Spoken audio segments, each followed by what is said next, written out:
आ गए आप। आ गए हो तो चैनल को सब्सक्राइब कर लेना, वीडियो अच्छी लगे तो लाइक और शेयर कर देना और हाँ, बेल आइकन जरूर दबा देना ताकि आपको नई वीडियोस की नोटिफिकेशन मिलती रहे।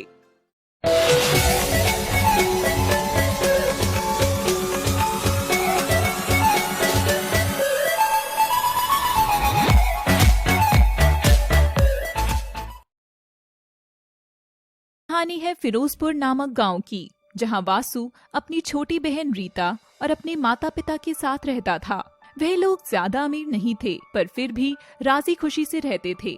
एक दिन वासु के माता पिता उससे कहते हैं, बेटा वासु, तुम्हारी नानी की तबीयत खराब हो गई है, तो मुझे और तुम्हारी माँ को एक दिन के लिए वहाँ जाना होगा। तुम्हारी बहन रीता के एग्जाम चलने वाले हैं कल से, इस वजह से तुमको साथ में लेकर नहीं जा सकते मेरे बच्चे। हम दोनों को बहुत बुरा लग रहा है कि पहली बार तुम दोनों को ऐसे घर में छोड़कर जा रहे हैं, पर बेटा हमारी मजबूरी है और साथ में तुम हमसे वादा करो कि तुम अपनी बहन का ध्यान रखोगे। मम्मी पापा आप बिल्कुल चिंता मत करिए और आप परेशान मत होना, मैं छोटी का बहुत अच्छे से ध्यान रखूंगा। ठीक है बेटा।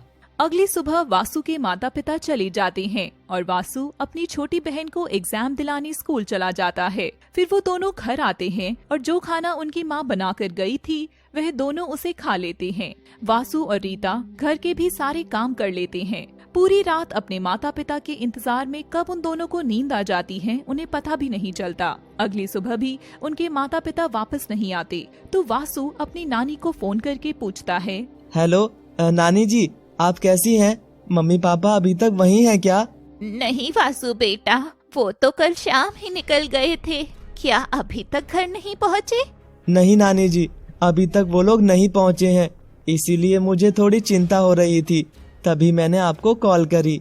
थोड़ी देर में कुछ गांव वाले वासु के माता पिता के मृत शरीर को घर लेकर आते हैं। वासु और रीता अपने माता पिता को इस हालत में देखकर बहुत रोने लगते हैं। फिर कुछ लोग उन्हें बताते हैं कि कल शाम ही गांव में आते वक्त इन दोनों का एक्सीडेंट हो गया, जिस वजह से उन्हें बहुत चोट आ गई और समय पर इलाज ना मिलने की वजह से वो दोनों मर गए। फिर वासु अपने माता पिता को मुखाग्नि देता है और घर में दोनों बस अकेले रह जाते हैं। उन दोनों को खाना बनाना भी नहीं आता था और खाने का मन भी नहीं था, इस वजह से दोनों भूखे ही सो जाते हैं। अगली सुबह अपनी बहन को भूखा देख वासु खाना बनाने की कोशिश करता है, पर सारा खाना जल जाता है। तब उसकी बहन उससे कहती है, भैया आप चिंता मत करिए, मैं इसे ही खा लूंगी। मुझे माफ कर दे मेरी गुड़िया, मैं खाना बनाना सीख लूंगा। इतना कहकर दोनों खाना खा लेते हैं। फिर कुछ समय बाद उनके चाचा उनके घर आते हैं, जो उन्हें बताते हैं कि उनके पापा ने 1 महीने पहले उनसे कुछ पैसे लिए थे और अपना घर उन्हें गिरवी रख दिया था। अब तुम्हारे पापा की मृत्यु हो गई है, जिस कारण मेरे पैसे नहीं चुका पाए हैं, इस वजह से वह घर अब उनका हुआ। फिर वासु के चाचा वासु और रीता को घर से बाहर निकाल देते हैं। गाँव वाले दोनों बच्चों की ऐसी हालत देखकर आपस में बात बनाते हैं और कहते हैं, बेचारे अनाथ बच्चे, अब इनका क्या होगा? इनका भविष्य तो खराब हो गया, इनके चाचा ने भी धोखा कर दिया। अब ये दोनों क्या खाएंगे, कैसे अपनी जिंदगी जिएंगे? हे भगवान, अब क्या होगा इन दोनों बच्चों का? वासु और रीता सबकी बातें सुनते हैं और बस चलते रहते हैं। रीता को बहुत भूख लगती है, तो वो वासु से कहती है, भैया मुझे बहुत तेज भूख लगी है। मैं जानता हूँ, पर मेरे पास पैसे नहीं है, मैं तुझे क्या खिलाऊं? एक काम करते हैं, हम मंदिर में जाते हैं, वहीं से प्रसाद खा लेंगे और फिर मैं हमारे रहने और खाने का इंतजाम कर लूंगा। फिर वासु और रीता मंदिर में चले जाते हैं। वहाँ पुजारी से कुछ खाने के लिए ले लेते हैं। कुछ देर वहाँ आराम करने के बाद वासु काम की तलाश करता है। तभी वहाँ उन्हें एक औरत दिखाई देती है, जो वासु और रीता के पास आकर उनसे कहती है, बच्चों तुम दोनों यहाँ अकेले क्या कर रहे हो? तुम्हारे माता पिता कहाँ हैं? आंटी जी, हम दोनों अनाथ हैं, हमारा इस दुनिया में कोई नहीं है। ठीक है, तो तुम दोनों मेरे साथ चलो, मैं तुम्हें अपने बच्चों की तरह अपने घर में रखूंगी। मेरे कोई बच्चे नहीं हैं, तो तुम मेरे साथ चलो। वासु और रीता बहुत छोटे थे, इस कारण वो अच्छा बुरा नहीं समझ पाते थे और वो उस औरत की बात मानकर उसके साथ चले जाते हैं। फिर वो औरत उन्हें अच्छा खाने के लिए देती है और कुछ समय बाद उनसे बोलती है, चलो अब बहुत खातिरदारी हो गई तुम्हारी, अब तुम दोनों मेरे घर का सारा काम करोगे। और मैं तुम्हें 2 वक्त की रोटी दे दूंगी। दोनों बच्चों पर रहने की कोई जगह नहीं थी, इस कारण वो उस औरत की बात मानकर वहीं रहने लगते हैं और घर के सारे काम करते हैं। वो औरत दोनों बच्चों को मारती थी और सही खाने को भी नहीं देती थी, उन पर अत्याचार करती है, पर बच्चे चुपचाप सब सहन कर लेते हैं।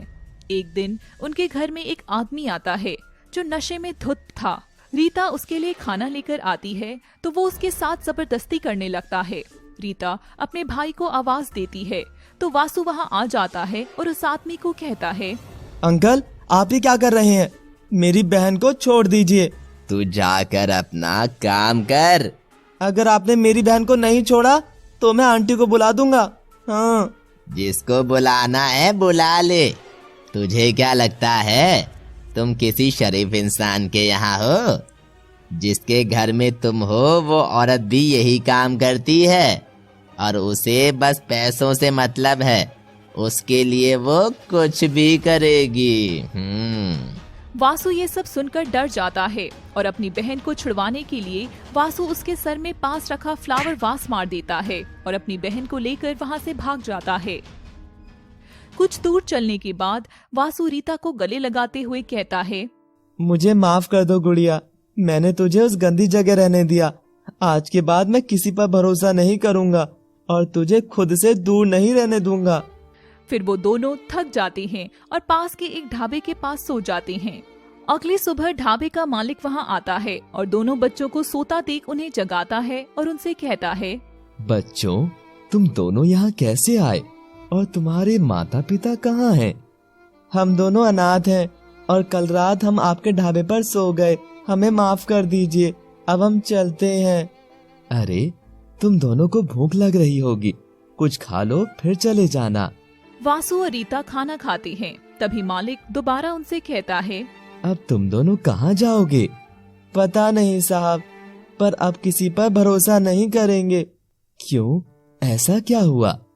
फिर वासु ढाबे के मालिक को सब बताता है, जिसे सुनकर वो उन दोनों को कहता है, बच्चों मैं जानता हूँ कि तुम दोनों के साथ बहुत बुरा हुआ, पर ये जिंदगी है, यहाँ अच्छे और बुरे दोनों तरह के इंसान हैं।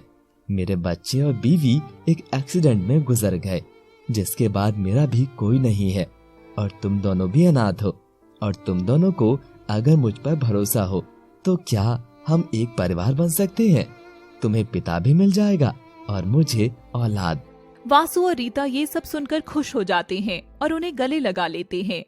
फिर ढाबे का मालिक उन दोनों को बहुत अच्छे से ध्यान रखता है और उन्हें कभी महसूस नहीं होने देता कि वो उसके बच्चे नहीं हैं। दोनों बच्चे भी उसे अपने पिता मानने लगते हैं और फिर उनका पिता उन दोनों को अच्छे स्कूल कॉलेज में पढ़ाता है और कामयाब इंसान बनाता है। फिर वासु एक बहुत बड़ी कंपनी में नौकरी लग जाती है और वो अपने पिता से कहता है, पापा आपने आज तक जो कुछ भी हम अनाथ बच्चों के लिए किया है ऐसा कोई नहीं करता। आप हम दोनों के लिए भगवान हो और मेरे भगवान के लिए मेरी पहली सैलरी। मुझे बहुत अच्छा लगा कि तुमने मुझे अपनी पहली सैलरी दी, पर बेटा मुझे बहुत दुख हुआ कि तुम खुद को अनाथ बोले। क्या तुम दोनों मेरे बच्चे नहीं हो? ये सुनकर वासु अपने पिता को गले लगा लेता है और फिर कुछ समय बाद वो दोनों रीता की शादी एक अच्छे परिवार में कर देते हैं और फिर वासु की भी शादी हो जाती है और वो अपने पिता का बहुत ध्यान रखता था। इस कहानी के माध्यम से हम सब आपको बस यही कहना चाहते हैं कि अगर सब अनाथ बच्चों को ऐसे ही परिवार मिल जाएं, तो परिवार भी पूरा हो जाता है और बच्चों का जीवन भी सुधर जाता है। और अगर कुछ नहीं कर सकते उनके लिए, तो कम से कम उनकी मजबूरी का फायदा उठाकर उन्हें गलत रास्ते पर ना लेकर जाएं।